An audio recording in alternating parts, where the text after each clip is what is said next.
Bible Worm, reading the Bible with Bible Worm.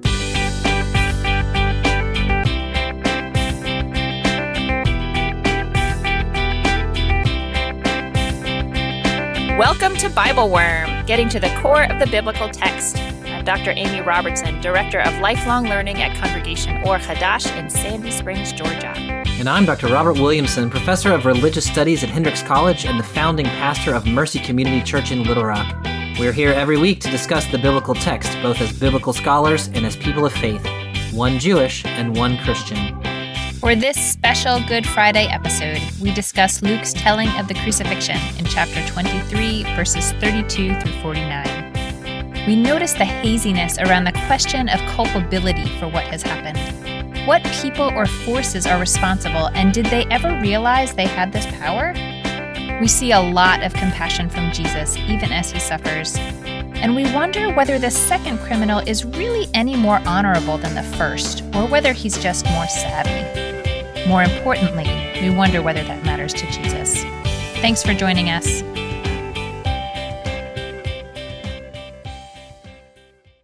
Hello, Bobby. How are you doing? Hey, Amy. I'm good. How are you? I'm doing all right. I am enjoying the blossoming of spring. Yeah. It's really nice to be able, after that winter of being stuck in the house with my family. Well, and you guys got some serious storms this winter, and I don't know. I mean, I know things are lightening up a little bit pandemic-wise, but I don't know. The opening up of the outdoor world as like a habitable and enjoyable place feels big to me this year. It feels big to me too. And I have a 3-year-old who's very active, and she's been sort of stuck inside. I mean, we go out in the winter. We were out, probably like 30 or 45 minutes a day. But like the last few weeks, we've been able to sort of go out and we'll ride our bike to the park and like hang out. Like we can spend a couple hours outside at a time. And that's totally changed it's made our relationships more breathable in our house. You know what I mean? Yeah. Yeah, I read somewhere that, almost across the board, stress levels go way down. Human stress levels go way down when you go outside. I guess this assumes you're not being, chased by a lion outside. So. Yeah. We'll just make that assumption in this study. There were no lions. But couches are so comfortable. So they are very comfortable. It can be hard to make yourself go out, but...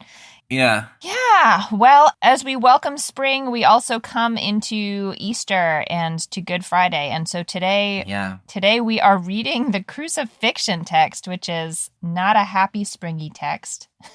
No, it is not. No. And last year we almost just skipped from Palm Sunday to Easter Sunday, as I recall. And one of our listeners contacted us and was like, "Aren't you going to do Good Friday?" And we were like, you know what? It's kind of weird to tell the gospel story that skips the crucifixion. Yeah, for the sake of the wholeness of the story. Yeah. Well, so we're in Luke chapter 23. The narrative lectionary has verses 32 to 47. And I think we're going to extend that by just 2 verses to kind of, it kind of stops us in the middle of a scene. Yeah. So we're going to add just a couple verses to the end there. Yeah, I think so. I think it's good to get the whole end of that scene in there. So we left off when Jesus was just entering Jerusalem in chapter 19. Yeah. This, sometimes we don't skip much plot-wise, but some stuff has happened. Yeah. What do we need to know? There's so much that happens in Luke's gospel between the entry into Jerusalem, which is in chapter 19, and the crucifixion, which is in chapter 23. So, there's 4 chapters in there. That's like 20% of the gospel almost happens in between these 2 texts. Mm-hmm. So there's no way to really talk about it, in any kind of complete way. It'd be worth just going back for yourself and reading through if you haven't, and just sort of seeing what's in there. Mm-hmm. In my mind, a couple things just plot-wise that are crucially important. One of them is on the night before Jesus is crucified, the disciples and Jesus celebrate the Lord's Supper together. It's a Passover meal that they share. And, this is where Jesus breaks the bread and pours the wine and says, "This is my body, this is my blood." Mm-hmm. And then Judas goes out to betray Jesus, and he's arrested in the Garden of Gethsemane. The other thing that's interesting to me is that when Jesus is arrested, he first is tried before the council, the Sanhedrin, and then they take him to Pilate, and Pilate's like, I don't see anything wrong with this guy. Like, I don't know what this guy did. And so Pilate sends him to Herod, and Herod questions Jesus, and Luke actually says Herod was really glad to see Jesus. He'd been wanting to see him for some time, not because he was upset about him, but because he wanted to see him do something cool, right? He wanted him to see a sign. And so he asked him a bunch of questions, and then Jesus just never answers. And so Herod's like, I don't know what to do with this guy. And so he sends him back to Pilate. But you get this interesting note that I had never really paid attention to. But in chapter 23, verse 12, it says, that same day Herod and Pilate became friends with each other. Before this, they had been enemies. So there's this really interesting thing happening here where this like trial of Jesus brings together the Roman elite ruler and the Jewish indigenous ruler who have had tension between them. And, Pilate rules in Jerusalem, Herod rules in Galilee. So they're like, there's competition there. And this thing with Jesus brings them together. I don't know, there's something like a unifying of the empire around this crucifixion of That's fascinating. We need to do another special episode on those chapters. Yeah, for real. But at the end of the day, both Pilate and Herod say this guy hasn't done anything wrong. Yeah. And in this version of the gospel, Pilate just says, hey, I'm going to release him. I'm going to flog him and let him go. And the people say, give us Barabbas, which is different than in some of the other gospels where Pilate says, I always release somebody. Do you want Jesus or Barabbas? Here, Pilate just says, I'm going to let him go. And it's the people who ask for Barabbas. So it's a different, I don't quite know what to make of that difference, but there is a difference there. I just feel like there's so much. I know that's not our text for today, but it's so hard not to dive into all those. Okay, we're not going to dive into them because that's not our text for today, but we're going to start in Luke chapter 23, verse 32. All right. 2 others also who were criminals were led away to be put to death with him. When they came to the place that is called the Skull, they crucified Jesus there with the criminals, one on his right and one on his left. Then Jesus said, Father, forgive them, for they do not know what they are doing. And they cast lots to divide his clothing.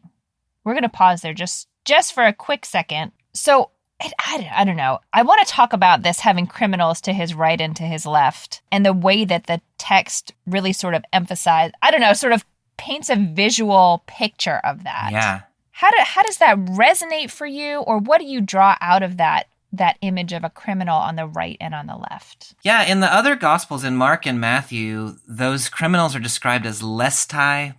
They're like bandits or political revolutionaries. Luke uses the term kakurgos, which just means like a wrongdoer. So we don't quite know. It's like he's lightened the accusation against them in some way. But yeah, so the way that I read it, especially just in Luke's Gospel, is that Jesus is being crucified as a criminal among criminals. It's interesting that this is not a unique experience. Like, we sometimes think of the crucifixion of Jesus as like this singular experience that no one else ever experienced. But even in the story, there's 2 other people. Yeah. And this was a kind of a thing that happened to people in the Roman world. Yeah, crucifixion was used by the Romans as a deterrent, right? So it was meant to be public. It was meant to be painful. It was meant to be excruciating. And, you would walk by people. Like, it sometimes took people 24 hours to die in a crucifixion. So people would walk by and say, I do not want to do whatever that guy did. Right. And so this is the way Jesus dies, is in this kind of humiliating way alongside other people who are also kind of outcasts of the empire.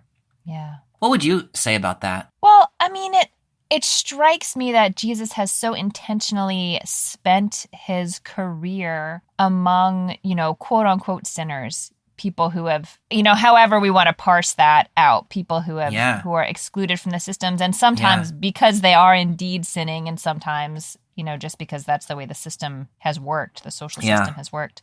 And he's surrounded by them still in his death. But it strikes me, as we go on to read, how, Jesus doesn't initiate any conversation with them. Jesus is so quiet in this whole scene as it unfolds. I don't know quite what to make of that. I don't know, if it's, I don't know if he sort of is becoming a symbol, and, symbols are quiet, or it's because the point of the story here is that he is to be passive and to be acted upon and just, hand himself over to the fate. I don't know. I imagine some parallel version of the story where Jesus talks to the criminals, but that's not the story that's here.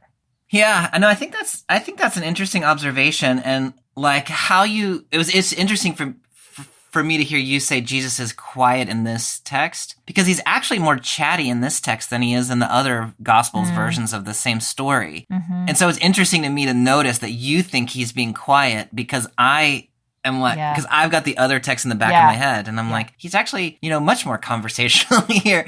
And yet, you're exactly right. Even like the chatty Jesus is really quiet. He says 2 sentences, one in this little chunk that we just read, and then one later, and then he says something right as he dies, and that's it. And I think that's important what you're pointing out there, that like this could have been a moment for Jesus to explain to people, like, this is what this means, or like preach, like, how could you do this to me, or to do something, or, comfort people, or to do something. Mm-hmm. But he doesn't. I think that's important, that his words are few, but the words that he speaks in Luke are important words, but he is not. Yes. But he is not talking in ways that one might expect. I really like that insight. So should we look at the words then that he does say here in 34? Father, forgive them, for they do not know what they're doing. Yeah. Or they know not what they do. That's the translation.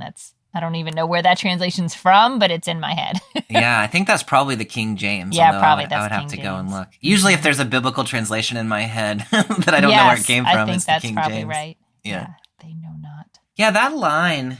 Well, let me just ask you, because I feel like I talked a lot so far, but let me just ask you what you think. Like when you read that line, I have some baggage with that line, both good and bad. And so I'm just curious what it reads like to you. Well, at first, it's very magnanimous. Like, yeah, you would have a right to be unhappy about what these people are doing to you, Jesus. It has, at least at this moment, very little sense of suffering. Yeah, you're thinking about other people. Yeah, that's exactly right. That.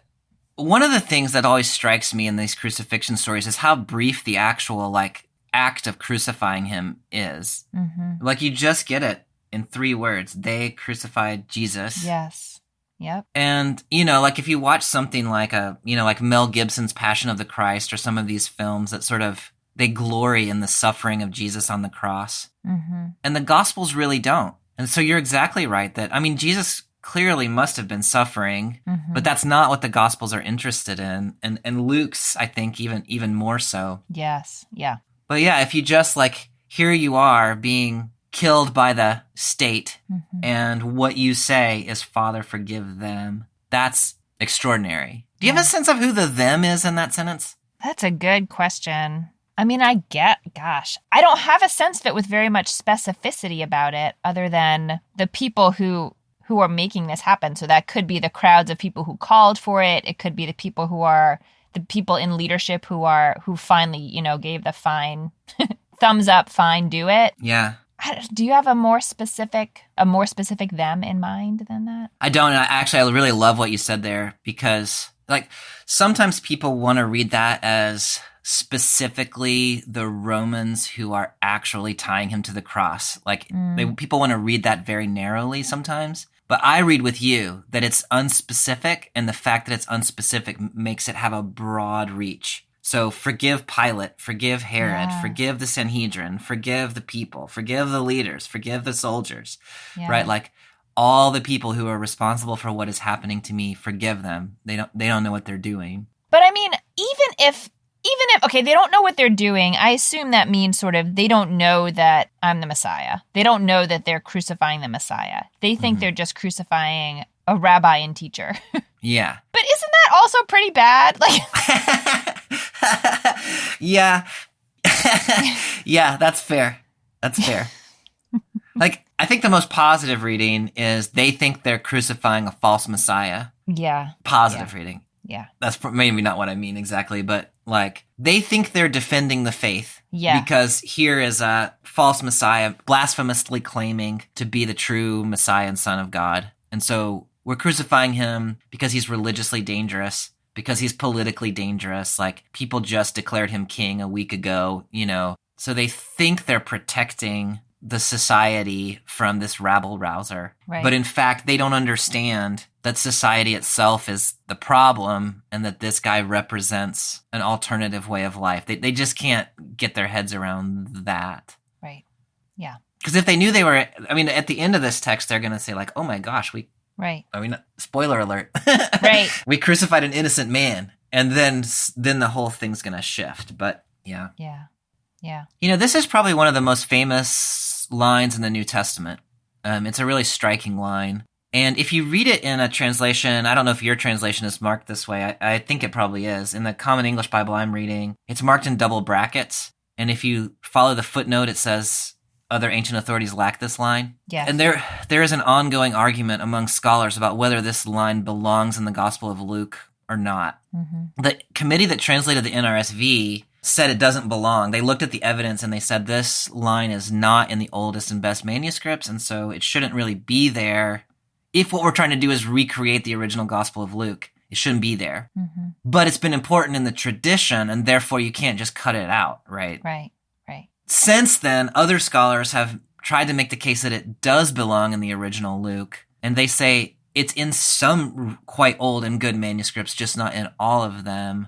And they argue that exactly that broad forgiveness that it seems to entail would have been a reason why some scribes might have tried to omit it, because they didn't want, they wanted to be, they didn't want to forgive the Jews, basically, for crucifying Jesus. And so it's more likely in that argument to cut that line than to add it. So the main point is there is a debate about this verse and whether it belongs. And people should just probably know that. In my mind, even if it wasn't in the original, it is very much in keeping with Luke's sort of interpretation of the life and death of Jesus, and probably ought to be read as part of the tradition. Yeah. As we're reading this, I have been studying the story of the golden calf in the Torah and the book of Exodus. And, so that the people create the golden calf while Moses is up on the mountain because they think Moses isn't coming back down. And then God is enraged with the people and wants to destroy them. And Moses tells God to calm down. And so I've been reading rabbinic sort of interpretations and thoughts about their interaction. And one thing that has really stuck with me is this question of sort of what is God's responsibility for what is happening here? And the idea that, in the case of the golden calf, well, if you hadn't left them in Egypt for 400 years surrounded by people who were using golden calves to worship, then they wouldn't have done this. So, you can't you can't duck out now and say you're mad at them. Yeah. And I guess, one of the things that's most difficult for me to understand, I think, about this story as a Jewish reader is that this whole thing has been totally planned. This is God's plan. This is all how it's supposed to go down. So then even the thought that the people could then be blamed for doing it seems crazy to me. This was all preordained. Yeah.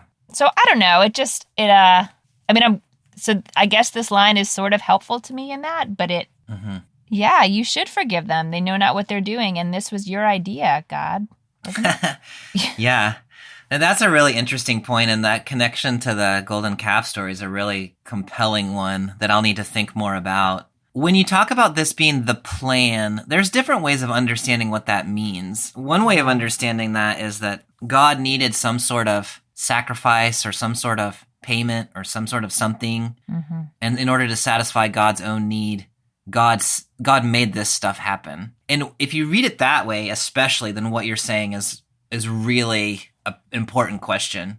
The other way of reading it, or at least another way of reading it, is to say the things that happen in this story were foreordained in the sense that they were inevitable because this is what people do, right? There is a society in which people are hungry for power, people are protective of institutions. If you send in a prophet who says the way you've constructed society is wrong and you need to change it in ways that upset the power structure, people kill those people. And so God knew it was going to happen, not because God wanted it to happen, but because this is what happens. If you read it that way, then this line makes a lot of sense to me, because then what it's saying is, even though this is what happens, and you did this to God's singular representative, here is the conveyance of forgiveness for even for that. So you can tell, prefer to read it in that second way. Not that God needed a sacrifice, but that God needed an opportunity to forgive people for the worst things that people do. Oh, I like the way that I love that last turn of phrase that you used. That's beautiful. Okay, the last little detail I want to pull out before we move on is about the casting lots to divide his clothing. Yeah. Ugh, that detail just wrecks me. Say more about that. I'm so interested. Well, I mean, it wrecks me because it makes me think of public lynchings. Yeah. Of like these, treating the murder of an innocent person that you have decided is other in some way as entertainment and having souvenirs for it, which that's public lynchings in American history. And so I don't know. I don't know what different church communities have done with that comparison, but I can't not think about it reading that detail. Yeah, no, I think that's right. And, the great Black liberation theologian James Cone, one of his last books was The Cross and the Lynching Tree, where he just in meticulous detail draws out that comparison that you're talking about of the cross of Jesus and the lynching tree in America. And, to answer your question, I think what white people did with that comparison forever was pretend like it was not there. Yeah. And what you're saying and what Cone did and really just stark ways was to say, no, these really are. Like, if you want to be a white American or just an American and think about what was the crucifixion, lynching is the thing. They lynched Jesus. Yes. And you need to think, because the crucifixion we don't really know what to do with the crucifixion, right? But we can think about that history and feel implicated in that history. I think that's right. Yeah. All right, so picking up then in verse 35. And the people stood by watching, but the leaders scoffed at him, saying, "He saved others. Let him save himself if he is the Messiah of God, his chosen one." The soldiers also mocked him, coming up and offering him sour wine and saying, "If you are the king of the Jews, save yourself." There was also an inscription over him, "This is the King of the Jews." This detail at the beginning that sort of the people stood by watching, but the leaders scoffed at him. Yeah. Who do you understand to be the people versus the leaders in that verse? Yeah, for me, this goes back to the conversation that we've been having a little bit on the podcast. The first time I remember having it was when we talked about Jesus lamenting over Jerusalem.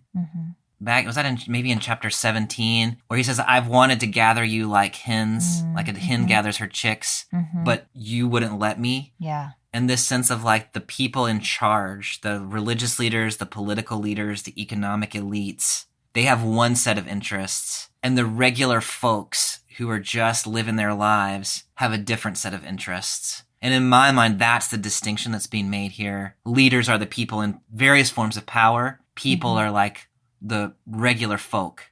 And here, what you're noticing is important. Luke is starting to pull those two groups apart. I mean, he's been doing it a little bit all through the gospel, but here it's very clear. The people are watching. They're not protesting, but they're not participating either in this derision. It's the leaders who are mocking. That's how I read that. What would you do with that? No, I agree with you. I affirm that reading, and it feels important to me that you just taught us about how Herod and Pilate, they weren't going to do this. Yeah. And so in some ways, I feel like that muddies the waters of who's a leader and who's a person. Also in a way that I think is ultimately helpful and sort of true of how these things go down. It's not so easy to read this story and point to exactly who is culpable and who did what.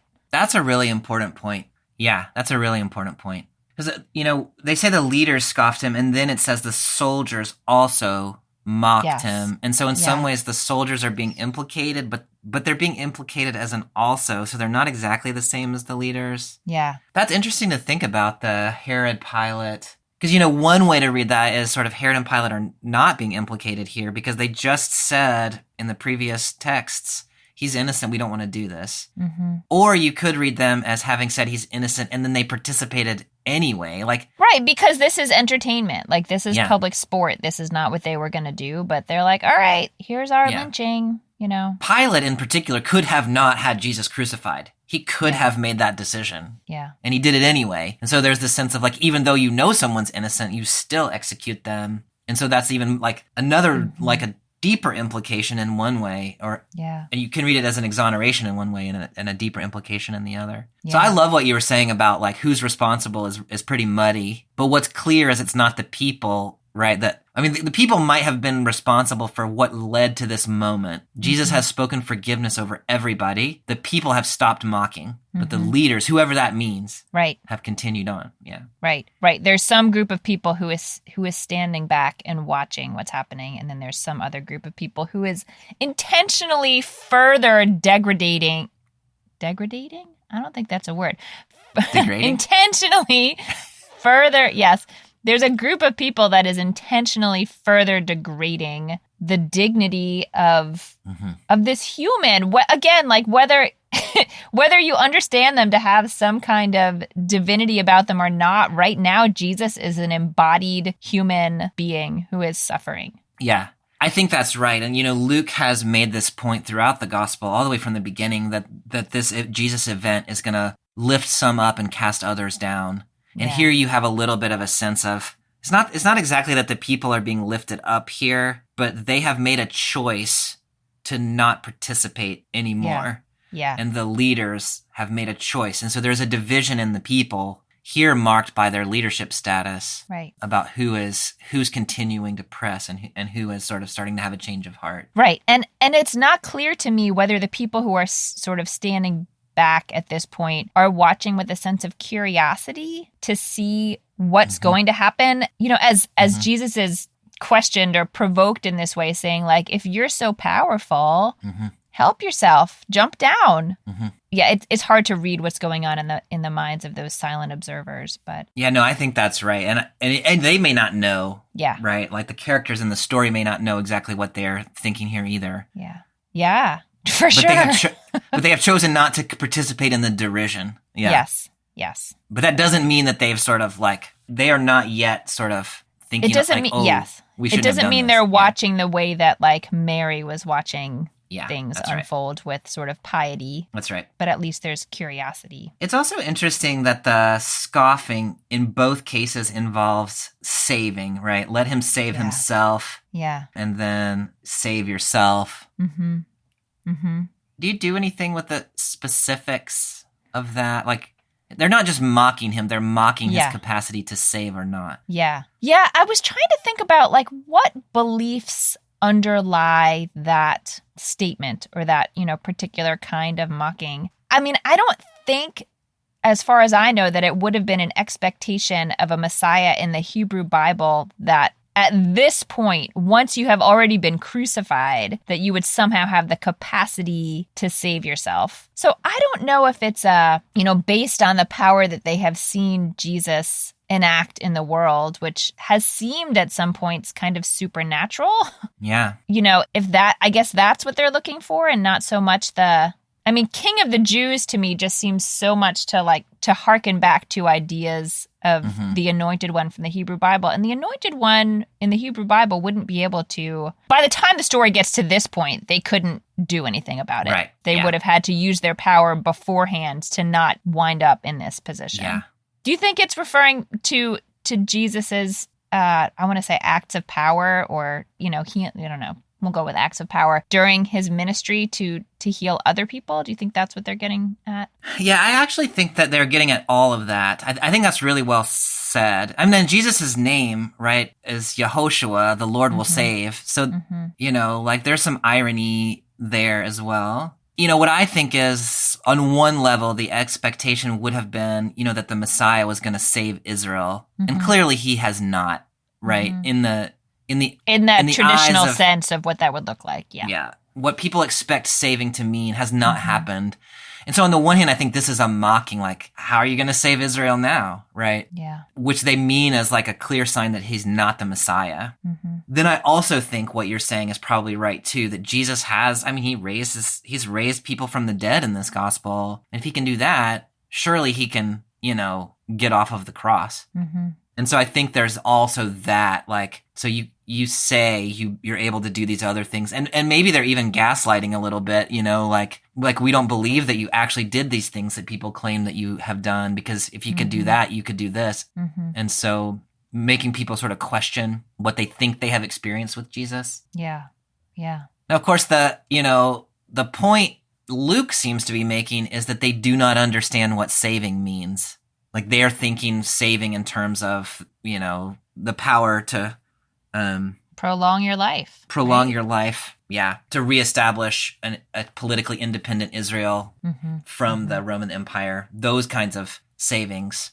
And Luke's version of savings seems to mean something like bringing the fullness of the kingdom of heaven into the midst of the people and giving them an opportunity to participate in it, which Jesus is in fact doing right now. Even as they're saying save yourself, Jesus is in the process of saving people, as we'll see at the end. Yeah, related to, I just had this thought in my head that, why, it seems maybe like a silly question away, but why wait until this moment to speak in this pejorative way to Jesus? And it's, in my mind, it's like the speakers think that Jesus's power has been neutralized. Like, Jesus was in some way in their mind an aggressor, whatever that means, toward their worldview, towards their systems, toward their whatever. And they think he's been neutralized. And so now this is their moment. I love that. Like, what you got now? Yeah, like they've been afraid to say this.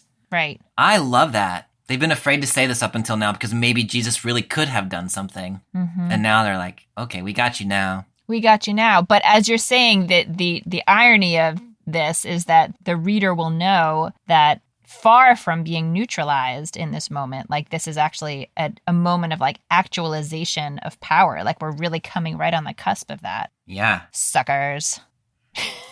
It's also really interesting to me, this inscription over Jesus's head, presumably that has been put there by the Roman authorities, that says, "This is the King of the Jews." Yeah. What do you do with that? It's interesting. I had initially, before you articulated the question, I thought of it as sort of a way to underscore the indignities of this moment by assigning more, like even greater honor and greater dignity to Jesus, while at the same time completely stripping him of all dignity. Like just to that contrast would be felt more deeply that way. Yeah. Although now that you ask the question, I wonder if it also is a mocking of the Jews. Like, here's your king. Yeah. If we believe that the Romans would have been the ones to put that there, I don't know. Yeah, the placing of an inscription over someone being crucified was a Roman practice, sort of specify the crimes that they had done. I love what you're saying there. So some Jews have proclaimed him king just a week earlier. And so to say to those people, and here maybe we're seeing another sort of division in the people, like those who did proclaim Jesus as king, like, seriously, y'all, like, this is your king? And then also this is a statement of his crime, right? If you claim to be a king of the Jews, this is what's going to happen to you. So it's both a warning and a mockery. And then in this very ironic way, like, Luke actually does think Jesus is the king of the Jews. And so Pilate has announced it in a way that he means as dismissive. But in, if you have the eyes to see the irony, he's actually declared what Jesus actually is. And the issue is that you don't understand what king means, not that Jesus was not in fact the king. Yeah, which in some ways is, we haven't talked about all the psalmic references that are coming up in here, which, I don't have any particular draw to talk about all of them, but it makes me think a little bit of the way that the Gospels sometimes read the Hebrew Bible, which is that the words don't mean what you think they meant, or they have a different meaning. Yeah. Yeah. So that's an interesting reverberation of that. Yeah. All right. So picking up then in verse 39. One of the criminals who were hanged there kept deriding him and saying, "Are you not the Messiah? Save yourself and us." But the other rebuked him, saying, "Do you not fear God, since you are under the same sentence of condemnation? And we indeed have been condemned justly, for we are getting what we deserve for our deeds. But this man has done nothing wrong." Then he said, "Jesus, remember me when you come into your kingdom." He replied, "Truly I tell you, today you will be with me in paradise." So I said earlier that Jesus doesn't really talk to the criminals, but he does here. He just doesn't start the conversation. Yeah. Do you read this initial deriding from the first criminal as being any different than what has happened in the previous paragraph? Oh, that's an interesting question. I mean, there are two things that occur to me now that you asked me that. One is that now he's been derided in some sense from the most important people, the leaders among the people, to the least important person, which is this other criminal who's being humiliated with crucifixion. And so the whole range of, I mean, it's not just the leaders here now who are implicated. It's people from all walks of life who are implicated, but not everybody from all walks of life, but some, like the second criminal is going to distinguish himself from the first one. Right. It's hard to group people together in this text because the borders of the groups keep shifting. That's exactly right. The other difference that I notice is, previously it was save yourself. Yeah. From the leaders who are not in need of saving. Yeah. And this guy, save yourself and us, strikes you as kind of interesting because he's deriding him while also asking to be saved. Right. I don't know quite what to do with that detail now that I'm thinking about it. What do you do with that detail? I guess I almost tie it in some ways to what the other criminal says. I wish they had names so we didn't just have to keep calling them the criminals, but maybe we should name them. Good criminal and bad criminal. I know. The criminal number 1 and criminal number 2. I mean, in some ways... Okay, those memes where they show some person sitting in a park and they have a sign that's that has some statement and then it says change my mind? Yeah. Okay, so we're going to play that game. Okay, change my mind. Okay. I don't see the second criminal as a whole lot better than the first criminal. What? I think the first guy is mean and maybe stupid, but the second guy is an opportunist acting in his own self-interest. Change my mind. Yeah. You're your mind is dumb, so I don't know how to change it. Yeah, no, I see how you're getting there. And he's actually upped the ante. The first guy's just asking, can you get me off this cross, please? The second guy is saying, can you welcome me into whatever this kingdom is that you're bringing about? And so he's upped the ante. I feel like they both are what can you do for us, Jesus? Yeah. Although the second one maybe has more belief that Jesus actually has the capacity to do something. Because as you pointed out, if you really believe Jesus could get you off that cross, you maybe wouldn't start with deriding him. Or maybe you would. Maybe you think that would inspire him to prove his power. Yeah, I mean, in this really interesting way, this is reminding me of a conversation that we had about the prodigal son. Although I have never in my life made this connection before. But if you remember in that story, in that podcast, we were talking about how whether the son's return to the father was a genuine return or whether it was self-interested. It's I'm hungry, I'm going to go say. And in that podcast, as I remember, we kind of said, maybe it doesn't actually matter what your motivations are. Because the point of the story is not the prodigal son coming back. The point of the story is the father and his compassion and welcoming the son back.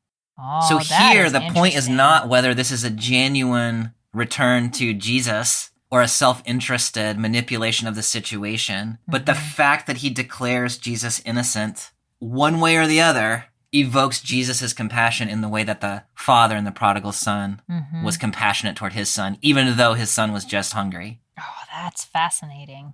No, I mean, I think it makes a lot of sense. I think I'm going to have to sit with it for a while, sort of theologically. Yeah. But what is it? Me too, yeah. It seems kind of manipulative.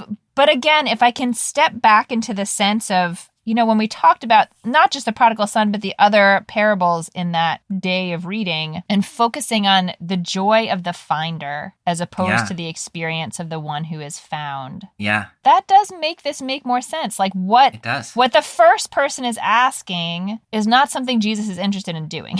Yeah. And what the second person is asking, whether motivated by self-interest or not, is for that finding, is to, I want to come and be part of your flock. I want to come and, get better food than what I'm getting where I am now. Yeah. And Jesus will take it. And I mean, Jesus was just a minute ago forgiving the people that were tying him up on the cross, And so you've got this sense, I love that maybe the point here is that you've got a Jesus who represents a God who we remember from the father and the prodigal son, who's just looking for an excuse to forgive people. Yeah. Right. And all you have to do is get far enough down the road so that, the father sees the son and that evokes the compassion. Yeah. I love that. That was a fun game of Change My Mind, but I think, you changed my question instead of changing my mind. But I like that question. We should play that game more often. I like that.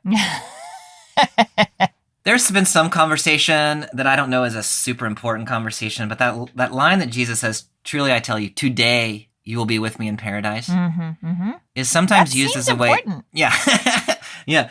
Well, what do you think? In what way do you think it's important? I mean, I read it as like, we're going to be in paradise today. Like, we're going to die today and be in paradise today. I'll see you there at 5:00. Yeah. No, I think that's a fairly plain sense way of reading it that I think makes good sense. I will often argue with people that Christians in the first century did not have a concept of immediate resurrection. And they certainly didn't have a concept, well, certainly might be a little strong, but they likely did not have a concept of like an immortal soul that just sort of floated off to heaven when you died. And so, what I think Christians believed, and certainly what Paul believed, was that you die and then there is some kind of general resurrection sometime in the future when the Son of Man returns, and then everybody who's dead is resurrected at that point. And so the today, in that framework, the today doesn't make any sense. Yeah. So you can either use this as a counterpoint to that sort of argument that no, they actually, at least here, they do believe in an immediate resurrection. Or I think you could relate that today to, Jesus has used today a few times in this gospel, like in the Nazareth sermon all the way back in chapter 4, he said, "Today this has been fulfilled in your hearing," even though some of the things were not actually fulfilled. They weren't. At that moment. That's right, and they weren't actually fulfilled. But it was like, as of today. Yeah, this thing that happens today is like a promissory about what's going to happen in the future. Yeah. You could also read the story of Zacchaeus in a similar way. Today, salvation has come to this house. Yes, that makes sense to me. That makes sense. So I tend to be persuaded in that second direction, that what Jesus is saying is this thing that has happened today means that I will see you in paradise, not that I will see you in paradise this afternoon. Right. Right. Jesus, I mean, just like I'll to meet be a you little crass about it, is Jesus yeah. isn't even going to be in paradise for 3 days, Right. Yeah. So anyway, I don't know. I don't know that super matters, but I think that's an interesting point in this text. Yeah. Alrighty. Shall we read the last section? Let's do it. Okay, so we're picking up at verse 44, and we're going to go all the way through verse 49, which extends a little bit beyond the narrative lectionary. It was now about noon, and darkness came over the whole land until 3 p.m, while the sun's light failed, and the curtain of the temple was torn in two. Then Jesus, crying with a loud voice, said, "Father, into your hands I commend my spirit." Having said this, he breathed his last. When the centurion saw what had taken place, he praised God and said, "Certainly this man was innocent." And when all the crowds who had gathered there for this spectacle saw what had taken place, they returned home, beating their breasts. But all his acquaintances, including the women who had followed him from Galilee, stood at a distance, watching these things. Okay, well, there's a lot of stuff happening in here. Yeah. Let's begin at the beginning. There is darkness in the afternoon. Yeah. That seems foreboding and significant. Yeah, for sure. Yeah, that the natural world is having a response to this thing that is unfolding. Yes, I love the way you said that. The natural world is having a response to these things. And, oh my gosh, I copied silly verses from the book of Amos, but not the real verses. So would you describe this as an apocalypse? Because the natural world is having a response, or do you not like that word here? It is certainly gesturing toward apocalyptic imagery. Yeah. The idea of the day of the Lord. It is not as strong in Luke's gospel. Like in Matthew's gospel, there's an earthquake and like dead bodies rise up out of the ground and start walking around. So Luke is slightly muted. Yeah, that's slightly muted from maybe slightly, it's not even right. Yeah. Yeah. So I hesitate to say like this is like imagery of, certainly not of the apocalypse. Yeah. But it does seem, it should cue us that some important undoing is happening. Yeah, I think that's right. Here. And that sort of darkening of the sun and things like that typically accompanies God's judgment in places like Amos and other places, like the day of the Lord, the darkness of the sun. These are indicators of God, coming in judgment on the world. Yeah. Can I please read you 2 verses from Amos because they made me laugh so hard? Yeah. It's from Amos chapter 8, which I think is what's being cited in this darkness in the afternoon. Verses 1 and 2. This is what the Lord God showed me. There was a basket of figs. He said, "What do you see, Amos?" "A basket of figs," I replied. And the Lord said to me, "The hour of doom has come for my people Israel. I will not pardon them again." And there is no further mention of the figs. Like the figs, they're just some figs. And then God's like, "That's right, it's doom time. These are doom figs." I'm not looking at the Hebrew. Is there a wordplay in there? Oh, I don't know. A lot of those images that Amos uses don't make any sense whatsoever in English.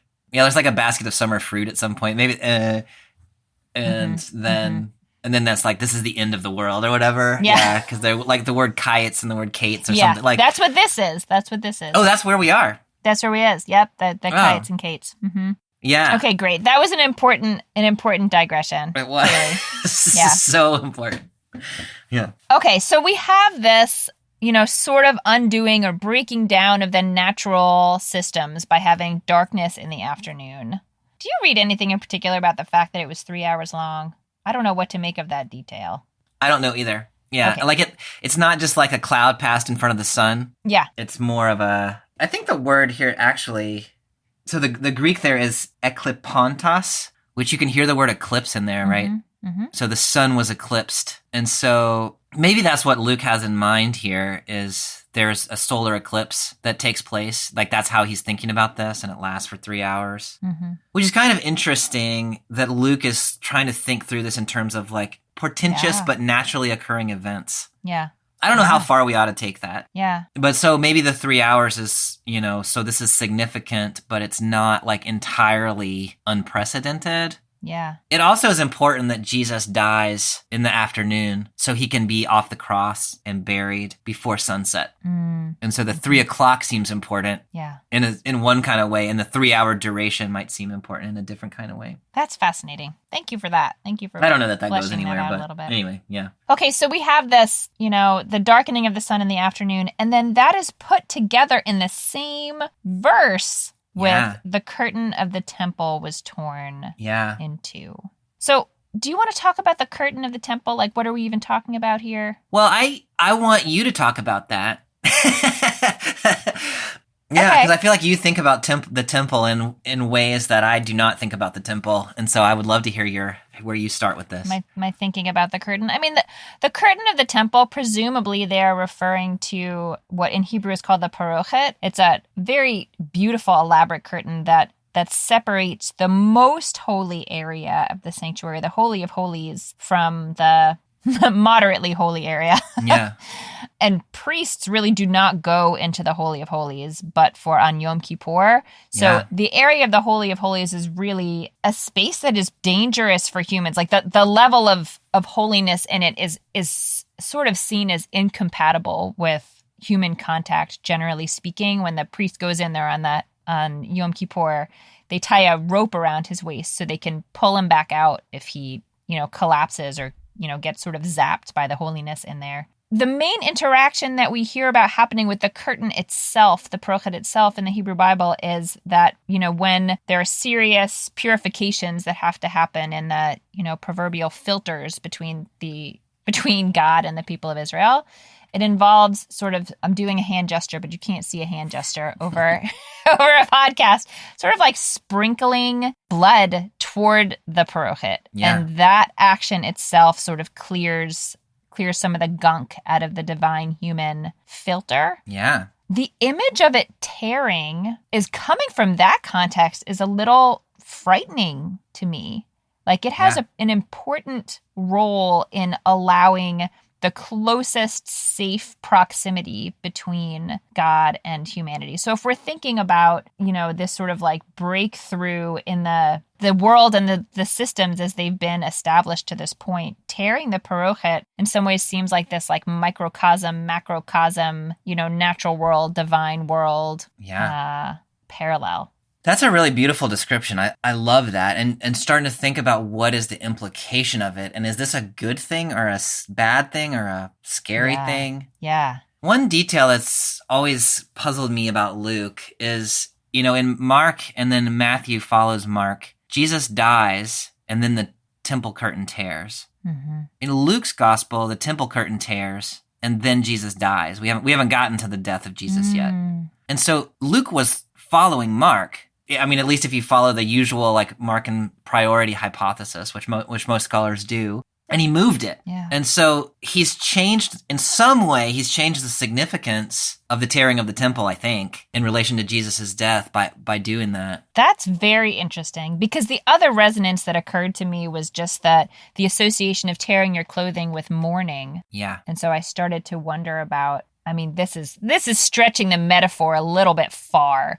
But if we imagine that there's some sort of hyper-concentrated presence of God and God's holiness in the Holy of Holies, then I guess you could start to think about the parochet, the curtain, as being like a divine garment in some way. That's a stretch, so don't go too far with that. But the tearing of it could suggest God's own mourning. But you're right, Jesus hasn't died yet. I love that. I mean, I don't know.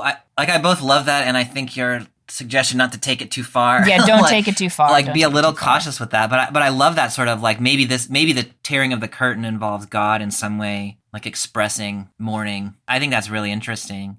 You know, the other way is that can be interpreted. One is that the tearing of the curtain indicates some sort of divine judgment on the temple, that the ripping of the curtain is like a precursor to what's going to happen to the temple when the Romans come. And so the crucifying of Jesus has set in motion this kind of judgment.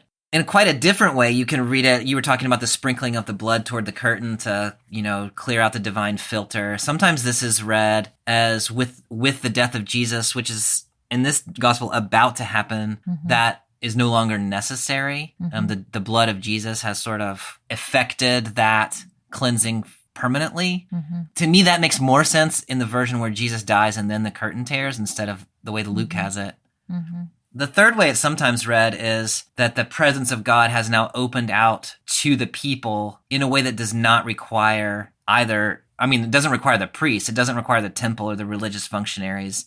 God is just available, which you had described as being a little bit scary, which I think is a reasonable interpretation of that. But also, now it's the way is open for the Spirit of God to pour out on the Jews and Gentiles alike in a different kind of way. Yeah. And I don't know that we can really settle what Luke is trying to do with the temple curtain tearing. Yeah.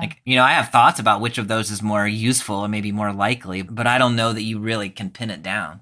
You have thoughts about any of those? The thought that I had while you were talking was sort of yet another comparison. If we think of the parochet as sort of like the closest meeting place between God and the people, thinking about a comparison between the parochet and Jesus's body itself and the wrecking of Jesus's body that is happening, like the rending, the tearing of it. Yeah. Although it doesn't describe, again, like Luke doesn't give us a really direct cue that that's what he's talking about. It's not like the tearing of the curtain comes right at the moment of a tearing of his body, but yeah. I kind of love that Luke leaves it so open. Yeah. Yeah, no, I agree with you. And we talk about that with ritual sometimes, but I think also with images like this, that like the fullness of that image may be more useful than trying to pin it down in any one specific way. Yeah.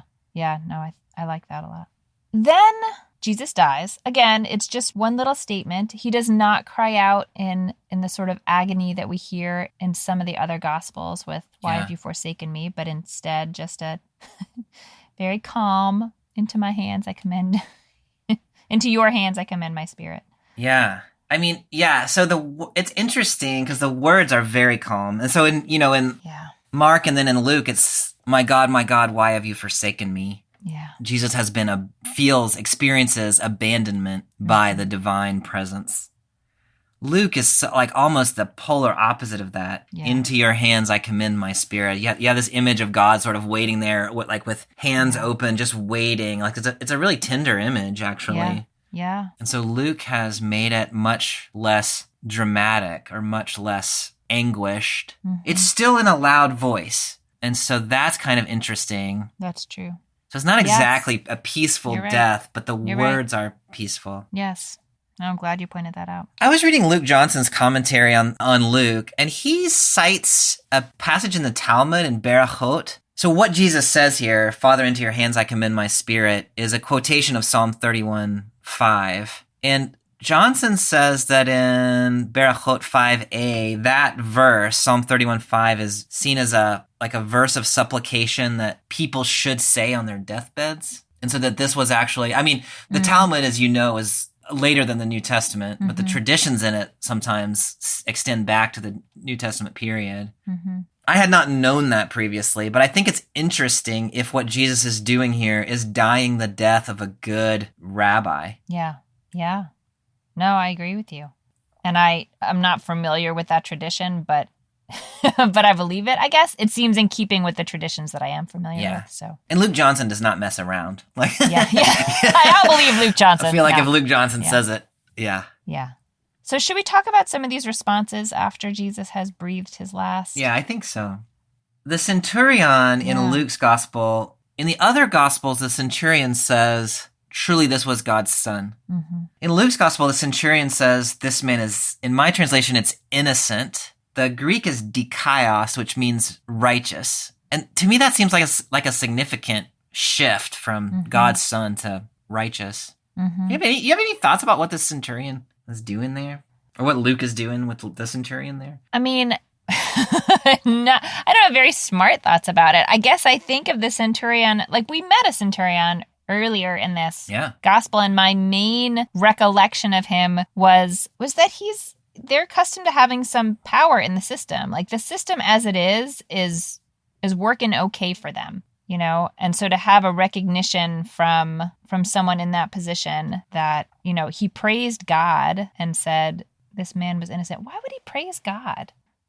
I mean, it seems like he would be sad. He would mourn if I don't know. I don't have a coherent thought about it. Yeah. Apparently. No, it's a difficult thing to interpret for sure.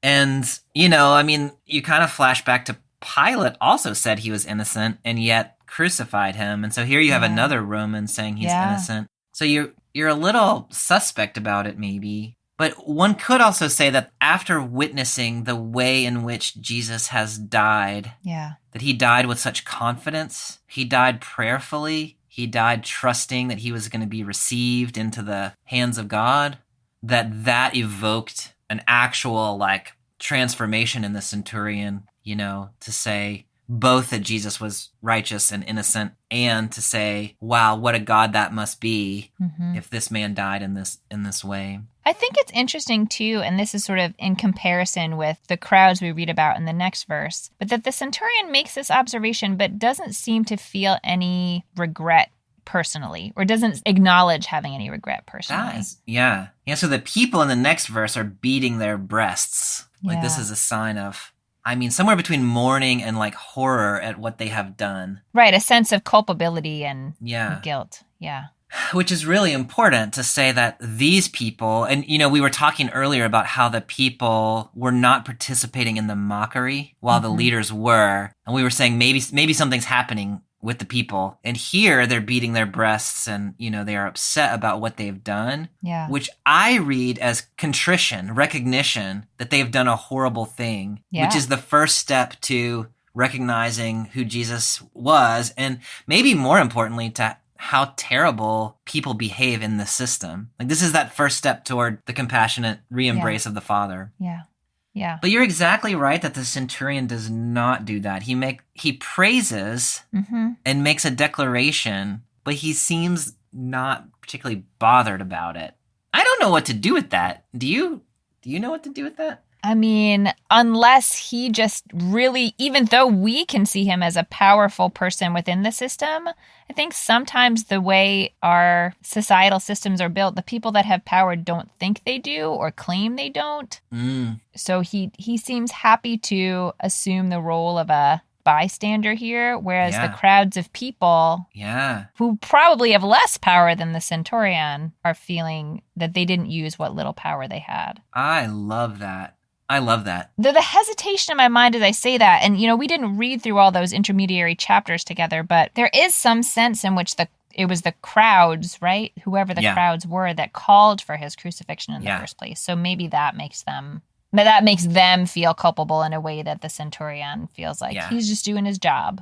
Like he's just doing what he's told to do. Yeah, I think that's probably right, but I don't think that undermines your previous point which is to say there are all kinds of people who are implicated in the things that the state does. Some of them directly, like the people crying out for crucifixion and then saying, what did we do? And then some of them where people can plausibly deny that they have anything at all to do with the horrible things that are done in their name, that they even participate in. Yes. Yep. I think that's powerful. Yeah.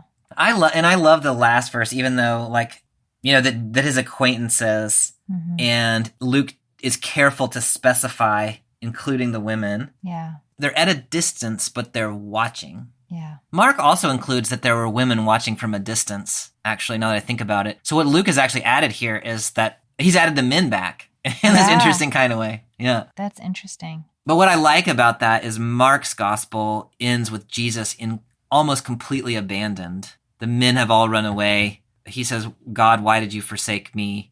The women are there watching, but in the very next story, they run away in fear. Yeah. So you end Mark's gospel with this sense that Jesus had nobody. Luke's gospel is so different in that God receives Jesus, or at least Jesus anticipates God receiving him into God's hands. The acquaintances are there, the people are there, the women are there. Jesus has a community in this gospel in a way that, I mean, I don't know. I just really like it. No, I mean, I think, yes. And there are people who are immediately acknowledging that something important just happened and something that shouldn't have happened. Yeah. Yeah, for sure. Very different than Mark. Okay, my friend, we have come to the end of our text, and I will ask the question we ask each week. What is a message that you would pull out for folks today? I mean, that question feels particularly weighty when the question is like, what is the message you take from the crucifixion of Jesus? Indeed. Yeah. You have 30 seconds. No. There are two things that are really sticking with me from our conversation today, which were not necessarily the two things that I thought were going to stick with me. One of them is that this text is recognizing that people do horrible things. Yeah. And, you know, in the way we were talking about, like, some of the people immediately realized they had done a horrible thing and they beat their breasts and they're upset about it. Some people, like the Roman centurion, seem to recognize that a horrible thing has happened, but they are somehow inoculated from it. They don't recognize their own participation in this, so they're not properly upset about it. And in my mind, there's sort of a conviction there, like, you too, Williamson, do terrible things and you participate in terrible things. This is what people do. And you can either recognize that about yourself and you can find ways of expressing that and trying to do something different, or you can not. You can be the criminal who is self-interested and just looking out for himself. You can be the criminal who recognizes the innocence of Jesus and, you know, at least, like, does your best to separate yourself from that system. So to me, that's the first thing, is this crucifixion of Jesus exposes what human systems do to people who challenge the systems, even the innocent, and we need to be real about that. The other thing that I had not thought about before today, but I really love where we landed, was that this telling of the story seems to be emphasizing how, like, God is looking for an excuse to compassionately receive you back into the fold. And it, in some sense, doesn't quite matter what your motivations are. And that so you can feel a lot of pressure, right? Like, I need to respond to this crucifixion in ways X, Y, and Z in order for it to be okay again somehow. And this reading of this text is saying to me, in some way, if you can just recognize that there is something that needs reconciliation here, God is just waiting to put that back together. Jesus is forgiving people on the cross and, you know, welcoming people into paradise. And, you know, your motivations don't have to be entirely pure. You don't have to get it exactly right. You just have to open your eyes and see what's going on. And to me, that's a really encouraging message out of what's a really pretty horrifying text. Yeah, I love that. I love that. What do you see? I mean, it's so interesting to think about the crucifixion of Jesus from outside the Christian tradition. I'm just so curious about what you're seeing in this text. You know, when I encounter biblical texts that are really awful in a way that I would describe, you know, watching the suffering of this person on the cross as awful, the best I can do usually is to try to use it as an impetus to force me back into the world to see where this thing is still happening. Mm-hmm. And yeah, I can't use my power to change something in this story, but I can use my power to change something that's happening in the world right now. And I imagine that there is a temptation to really find the meaning of this story in the singularity of this episode. Yes. But as you were saying also, I think, almost the very fact that there are all these quotations from the Psalms in here, if we're going back to the ancient world, in some ways it's a singular experience, fine. But it's also not. It is an experience that sense of abandonment and the degradation of a suffering person's humanity and public humiliation and all of that have been going on since time immemorial, not only to messiahs, but to ancient people and to modern people. And, the connection to modern day lynchings and, in America and, to the African American community, but also around, everywhere. As you were saying, people do terrible things. And I think if we can find motivation from some of the distress, I think we should feel distress reading this story. And if we can use that to push us back into the world and say, where is this happening where you can do something to prevent it, then, that's the power of putting it in a sacred text, is that it holds it up and it makes you see this should not happen. Yeah. Yeah, in a way that should send us all back into the world to make it stop happening. I love that. And it brings me all the way back to where we started, where we were talking about the temptation to skip the crucifixion in the podcast and in the liturgical seasons of the church, and how much you lose about exactly what you're talking about, the capacity of this text to push us back into our own world and see where does this keep happening and how are we implicated in it. And if we skip from triumphal entry to resurrection, which we are tempted to do, many of us anyway, we miss all of that. It's easier to skip all of that, but it's crucial not to. Mm-hmm. Yeah. Whew. Well, all right. So next time, the story will continue with the resurrection, which I think will be all the more meaningful because we read through the crucifixion. Yeah, I'm looking forward to talking about that text with you. Alrighty, my friend. Be well. I'll talk to you soon. All right. See you next time. Bye.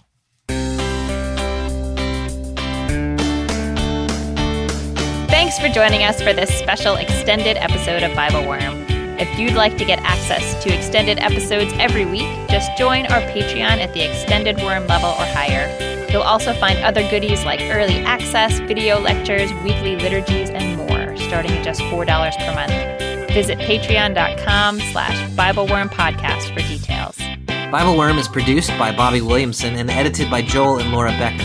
Our theme song is sung by Colin Bagby. We are grateful to all our supporters for helping us keep the podcast going. A special thank you to our executive producer, Fox Valley Presbyterian Church in Geneva, Illinois. Join us again for our Easter episode when we'll be discussing Luke chapter 24, verses 1 through 12. Until then, keep on digging.